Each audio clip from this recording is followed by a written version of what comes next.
Hi, I'm Tim. Welcome to our channel, and thanks for logging on. If you enjoy these videos, do me a favor and subscribe to our YouTube channel right here at Watchbox Reviews. I'd really appreciate it, and I promise to update daily.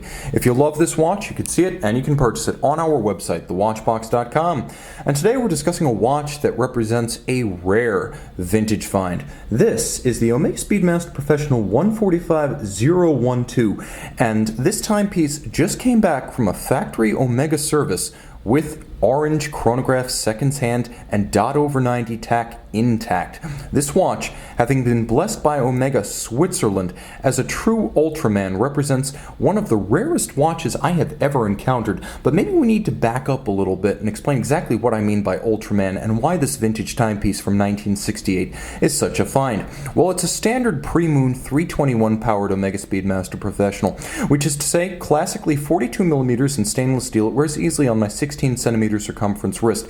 In terms of its thickness, because of the plexiglass, which features the correct Omega logo underneath it, you will find that the watch has a 14mm thickness, so this one's fairly safe for just about all jacket cuffs and most, but maybe not the tightest of dress sleeves. 48mm from lug to lug. The spacing between the lugs is 20mm. Now, the timepiece features its original tritium dial, and it features its original case metal, it features a correct plexiglass, and it features an orange chronograph seconds hand that has made this particular model a bit of collector catnip. But I do want to clarify that when the watch went to Omega and Omega Switzerland performed the service on the timepiece, they decided to fit a period 1173 bracelet with 633 end links. Now, the original bracelet on this watch, as it would have left Switzerland back in 1968, would have been a 1039, so I'm aware of this, but this is the bracelet that Omega itself decided to fit as part of the service. As a result, this is essentially a new vintage bracelet.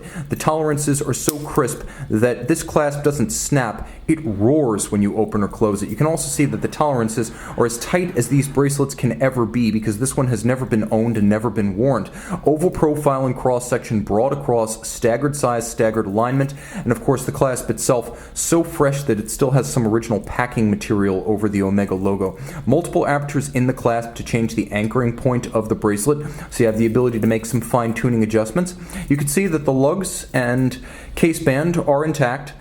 There's a sharpness to the lyre profile. You can see this is the professional case with the shear guards. You can see that the watch has at some point featured factory replacement chronograph pushers and crown. So I'm not going to claim that every single part of this watch dates to 1968, just that the most important parts do. Underneath the caseback, Omega and Lemagna's caliber 321, based on the Lemagna 2310 Bausch. Though this is the pre-moon movement, this is the movement that went to the moon. The caliber 321 manual wind, 48-hour power reserve, 18,000 vibrations per hour, 17 joules. It features a column wheel rather than a cam system. The later 861 featured a cam. The 321 featured a column wheel. It is crisp, it is positive. This one is in fine fettle, having just visited the factory in Switzerland. We get to the dial side and you can see the correct dot over 90 tachymeter. You can see, if you look carefully off axis, I'm not sure if the detail is salient on camera, but there is a small Omega logo underneath the plexiglass, or I should say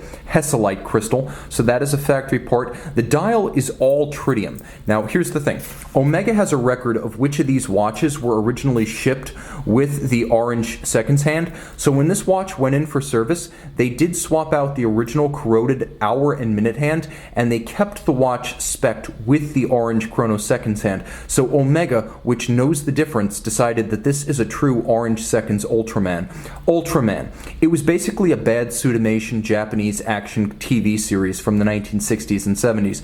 Specifically, the 1970s Return of Ultraman version is the series, in color, of course, in which this watch frequently appeared. Now, the timepiece has that historical footnote to its credit, but objectively, it is just a damn rare thing, as few of these ever come up for purchase, fewer still that are authenticated. So this watch, featuring its original tritium dial, its original applique Omega logo, and per Omega, the correct orange chronograph seconds hand, is an unusual timepiece to encounter. Also unusual is the fact that the dial is effectively unmarked. There are no errant swipes or strikes from bad watchmaking. There are no signs of oxidation or tarnish. There's no crumbling tritium. The hands for hours and minutes are luminova, which is why they are a different tone than the indices themselves.